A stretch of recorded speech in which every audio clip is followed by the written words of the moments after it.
কি খবর সবার? আজকে আমার খুব পছন্দের একজন লেখকের একটা গল্প আলোচনা করব। বিভূতিভূষণ বন্দ্যোপাধ্যায়ের 'আহ্বান'।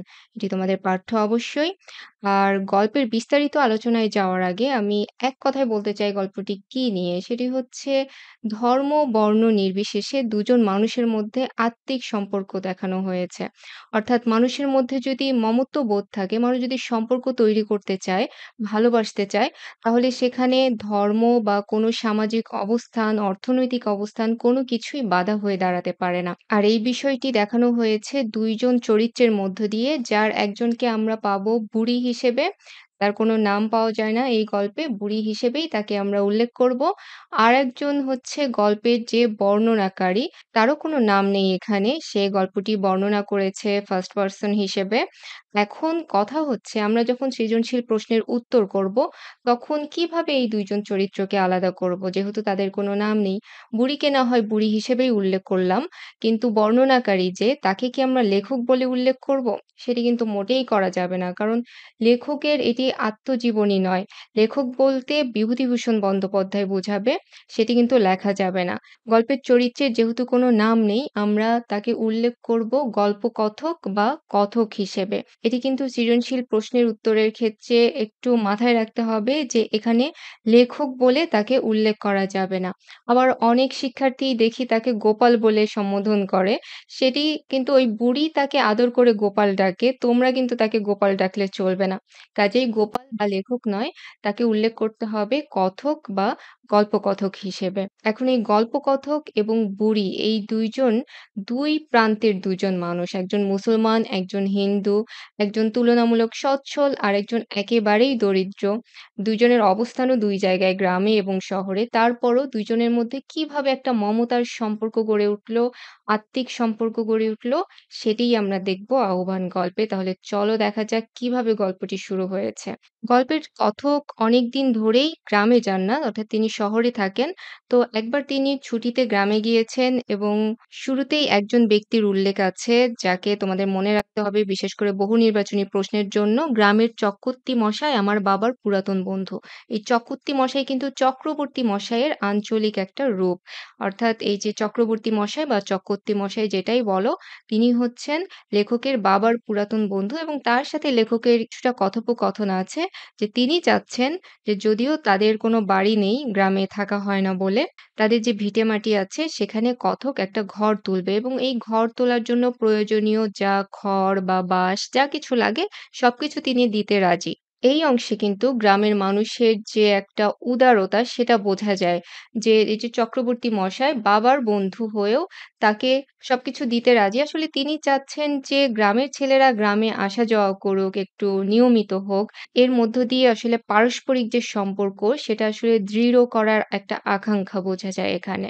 কাজেই গল্পকথকও সিদ্ধান্ত নেন ঠিক আছে ঘর তাহলে তোলা যেতে পারে। তো এর মধ্যে তিনি একদিন বাজারে যাচ্ছিলেন একটা বড় আম বাগানের মধ্য দিয়ে। বাজারে যাওয়ার সময় তার দেখা হয় একটা বুড়ির সাথে। বুড়ি একেবারেই বয়স্ক। সে কোন রকমে হাঁটতে পারছে লাঠিতে ভর দিয়ে। তো এত বয়স্ক একজন মানুষ একা, একা যাচ্ছে। এটা দেখে কথকের একটু আগ্রহ হয় যে একা, একা একজন বুড়ি যাচ্ছে সে নিশ্চয়ই সহায় সম্বলহীন। তো সে জিজ্ঞাসা করে যে, "তুমি কে? তোমাকে তো আগে কখনো দেখিনি।" তখন বুড়ি একটা কথা বলে যে, "আমার তো তেনার নাম করতে নেই বাবা, করাতের কাজ করতেন।" এই যে আমাদের নারী সমাজের মধ্যে যারা একটু প্রাচীনপন্থী, তারা অনেকেই সম্মান করে স্বামীর নাম মুখে আনেন না। এটা একটা বাঙালি সংস্কৃতির অংশ। তো এজন্য বুড়ি বলেছে যে, "আমার তেনার নাম করতে নেই। অর্থাৎ তার নামটা আমি মুখে আনতে পারব না। তবে তার পেশাটা তিনি বলেছেন যে করাতের কাজ করতেন। অর্থাৎ করাত দিয়ে কাঠ চেরাই করার যে পেশা, সেরকম করাতি ছিলেন এই বুড়ির স্বামী এবং অবশ্যই অনেক আগেই মারা গেছেন। এখন বুড়ির কেউ নেই তেমন। শুধু একজন নাত জামাই আছে কিন্তু সে মোটেই বুড়ির দেখাশোনা করে না। তাকে থাকতে পড়তে দেয় না। বুড়ি এখন একাই আছে। তো এটা শুনে আমাদের গল্পকথকের মনে একটু মায়ার উদ্রেক হয় এবং সে পকেট থেকে কিছু পয়সা বের করে দেয়। টাকা দেওয়ার পরে কথক ভাবে যে এটা বোধহয় এখানেই শেষ। আর বোধহয় তার সাথে দেখা হবে না। কিন্তু পরদিন বুড়ি ঠিকই তার বাড়ি খুঁজে বের করে ওই বাড়িতে হাজির হয়। সে দেখতে চায় যে এই ছেলেটা কোথায় থাকে, কোথায় খায়। আসলে বুড়িকে দেখে যে গল্পকথকের মনে মায়ার উদ্রেক হয়েছে সেটা কিন্তু বুড়িও টের পেয়েছে। তাকে যে সাহায্য করেছে বা খোঁজ খবর নিয়েছে, এটাতে বুড়ির মনেও এক ধরনের টান তৈরি হয় এবং সে দেখতে এসেছে সে কোথায় থাকে। তো যাই হোক এই কথক থাকতো এক জ্ঞাতি খুড়োর বাড়ি। এটাও কিন্তু বহু নির্বাচনীর জন্য গুরুত্বপূর্ণ প্রশ্ন যে সে কোথায় থাকতো। খুড়ো মানে হচ্ছে চাচা বা কাকা অর্থাৎ বাবার ছোট ভাইকে খুড়ো বলা হয়। তো এটা কিন্তু আবার আপন চাচা না।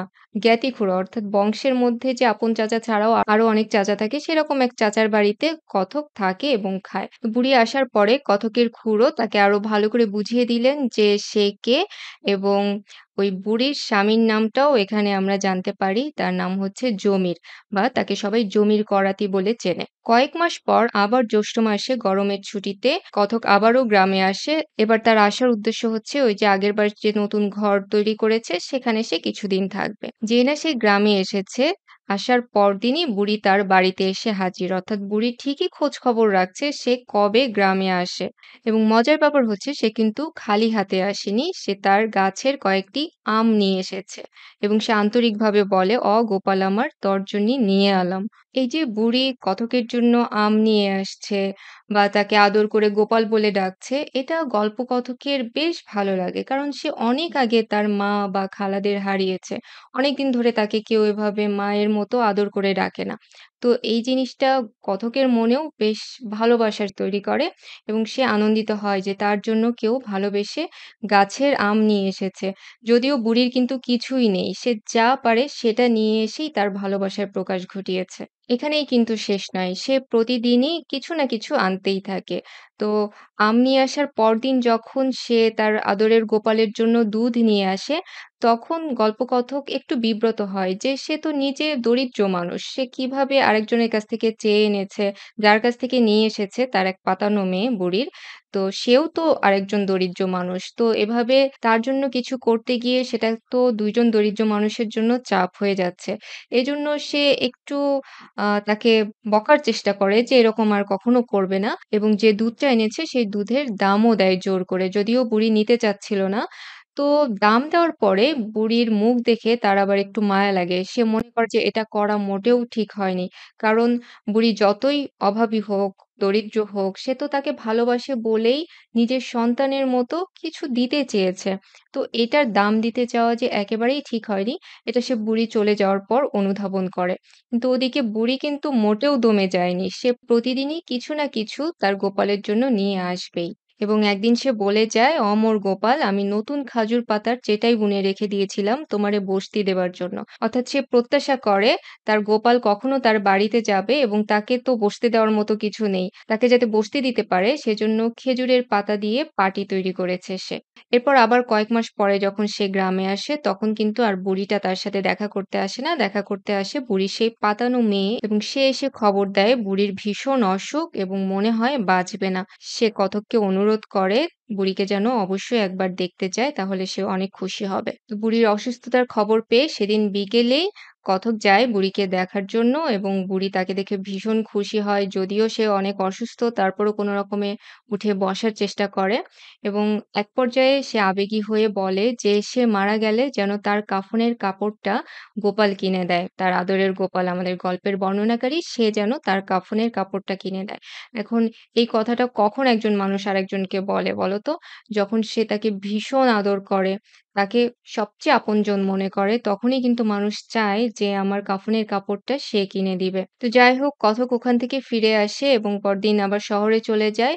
বুড়ি কিন্তু ওই যাত্রায় আবার সেরে ওঠে এবং তারও ১ বছরেরও বেশি কিছু সময় পরে কথক আবারও গ্রামে যায় এবং ওইটা ছিল শরতের ছুটির সময়। যদিও তার ছুটি প্রায় শেষ, শেষ ২ দিনে তার কি একটা মনে হয়েছে সে গ্রামে গিয়েছে এবং গ্রামে যাওয়ার পরেই সে একজনের কাছে শোনে যে ওই বুড়ি গতকাল রাতে মারা গিয়েছে। এ পর্যায়ে দেখা যায় যে বুড়ির ওই নাত জামাই তার সাথে দেখা করতে এসেছে এবং কথকের মনে পড়ে বুড়ি যে বলেছিল যে সে মারা গেলে যেন সে কাফনের কাপড়টা কিনে দেয় এবং এই লাইনটা খুব ভালো করে লক্ষ্য করো যে ওর স্নেহাতুর আত্মা বহুদূর থেকে আমায় আহ্বান করে এনেছে।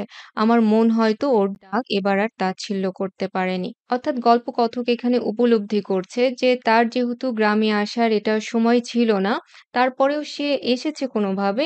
এটা যেন ওই বুড়ির স্নেহশীল আত্মার আহ্বানে সে এসেছে। অর্থাৎ বুড়ি আগের রাতে মারা গেছে এবং তার যে স্নেহশীল আত্মা, মমতাময়ী একটা অস্তিত্ব ছিল, সেই অস্তিত্ব অস্তিত্বের আহ্বানে সে গ্রামে চলে এসেছে এবং সেটা আর সে উপেক্ষা করতে পারেনি।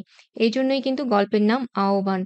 যে আহ্বানটা আসলে বুড়ির হৃদয়ের, বুড়ির যে একটা মাতৃস্নেহ ছিল ওই গল্পকথকের প্রতি, সেই স্নেহের আহ্বানেই বুড়ির ঠিক মৃত্যুর দিনেই সে চলে এসেছে গ্রামে। সে যেহেতু কথা দিয়েছিল বুড়ির কাফনের কাপড় কেনার টাকা সে দেয় এবং বুড়িকে কবর দেওয়ার সময়ও সে উপস্থিত থাকে। এবং খুব দারুণ একটা ব্যাপার ঘটে এই সময় যে গ্রামের যারা অন্য বয়স্ক লোকেরা ছিলেন, তারা তাকে অনুরোধ করে যে সেও যেন এক কোদাল মাটি বুড়ির কবরে দেয়। সে কথা শুনে সে কবরে মাটি দেয় এবং তার কাছে মনে হয় যে বুড়ি বেঁচে থাকলে বলে উঠত অমর গোপাল। অর্থাৎ সে শেষ মুহূর্তেও আবারও আকাঙ্ক্ষা করছে যে বুড়ি যদি আরেকবার তাকে গোপাল বলে ডাকতো। মা যেমন সন্তানকে আদর করে ডাকে সেরকম একটা ডাক তার আবারও শোনার আকাঙ্ক্ষা হচ্ছে। মনে হচ্ছে বুড়ি বেঁচে থাকলে তাকে এভাবেই ডাকতো। এখন তোমরা কি লক্ষ্য করেছ যে সে কিন্তু হিন্দু ধর্মাবলম্বী, ওদিকে বুড়ির কবর হচ্ছে। তো সাধারণত যেটা দেখা যায় না যে একজন হিন্দু মানুষ মুসলমানের কবরে মাটি দিচ্ছে। কিন্তু এখানে কিন্তু সেটা সম্ভব হচ্ছে। এটার কারণ হচ্ছে ওই যে গ্রামের মানুষরা বেশ উদার এদিক থেকে এবং তারা তো জানতো যে বুড়ি তাকে সন্তানের মতো দেখতো এবং সেও বুড়িকে কতটা ভালোবাসতো, শ্রদ্ধা করত। তো সেই দিকটা চিন্তা করে তাদের কাছেও এটা কোনো বড় বিষয় মনে হয়নি যে ভিন্ন ধর্মের একজন মানুষ তার কবরে কেন মাটি দিবে। তো এইখানেই এই গল্পের বিশেষত্ব যে যেখানে দুজন মানুষের মধ্যে একটা আত্মিক সম্পর্ক গড়ে উঠেছে, সেখানে কোনো ধর্ম, বর্ণ, সামাজিক অবস্থান কোনো কিছুই বাধা হয়ে দাঁড়াতে পারেনি। আলোচনার শুরুতে যে বলেছিলাম যে আমার খুব প্রিয় লেখকের গল্প আলোচনা করব। আসলে এইজন্যই বিভূতিভূষণকে আমার এতটা ভালো লাগে যে মানুষের ভিতরে যত ইতিবাচক দিক আছে খুব সুন্দর করে মায়ার সাথে মমতার মধ্য দিয়ে তিনি সেটি প্রকাশ করতে পারেন। এবং শুধু মানুষ না, প্রকৃতির যত সৌন্দর্যও খুব সুন্দর করে বর্ণনা করেন। একটা নির্মলতার আভাস পাওয়া যায়। সেটা মানুষের চরিত্র প্রকাশে হোক কিংবা প্রকৃতির সৌন্দর্য প্রকাশে হোক, সবকিছুই তিনি খুব সুন্দর করে প্রকাশ করতে পারেন। এবার আমার এই প্রিয় লেখকটা সম্পর্কে চলো কিছু তথ্য জেনে নেই। বিভূতিভূষণ বন্দ্যোপাধ্যায় জন্মগ্রহণ করেন ১৮৯৪ সালের ২২ সেপ্টেম্বর এবং পেশা হিসেবে তিনি শিক্ষক ছিলেন, পাশাপাশি সাহিত্য সাধনা তো করতেনই এবং প্রকৃতির সৌন্দর্য ও গ্রাম বাংলার সাধারণ মানুষের জীবনাচরণের সজীব ও নিখুঁত চিত্র তিনি তার লেখায় প্রকাশ করতেন। এটি ছিল তার লেখার বৈশিষ্ট্য। তার খুব বিখ্যাত একটা উপন্যাস আছে 'পথের পাঁচালী', হয়তো অনেকেই তোমরা পড়েছো এর মধ্যে। না পড়লে অবশ্যই কিন্তু এটা পড়ে নিবে। খুব গুরুত্বপূর্ণ একটা উপন্যাস বাংলা সাহিত্যের মধ্যে। এছাড়া অন্যান্য উপন্যাসের মধ্যে আছে 'দৃষ্টিপ্রদীপ', 'অপরাজিত', 'আরণ্যক', 'দেবযান', 'ইছামতী'। এছাড়া গল্পগ্রন্থ আছে 'মেঘমল্লার', 'মৌরিফুল', 'যাত্রাবদল' এবং 'কিন্নর দল'। আর এই লেখক মৃত্যুবরণ করেন ১৯৫০ সালের ১ সেপ্টেম্বর। চমৎকার এই গল্পটি যারা এখনো পড়োনি তারা আর দেরি না করে দ্রুত পড়ে ফেলো এবং তোমরা পড়ার সময় বুঝতে পারবে যে এক ধরনের ভালো লাগার অনুভূতি কাজ করে। যে শান্ত একটা স্নিগ্ধ নির্মলতা টের পাওয়া যাবে গল্পটা পড়ার সময়। তো আজকে এ পর্যন্তই। সবাই ভালো থেকো। ধন্যবাদ।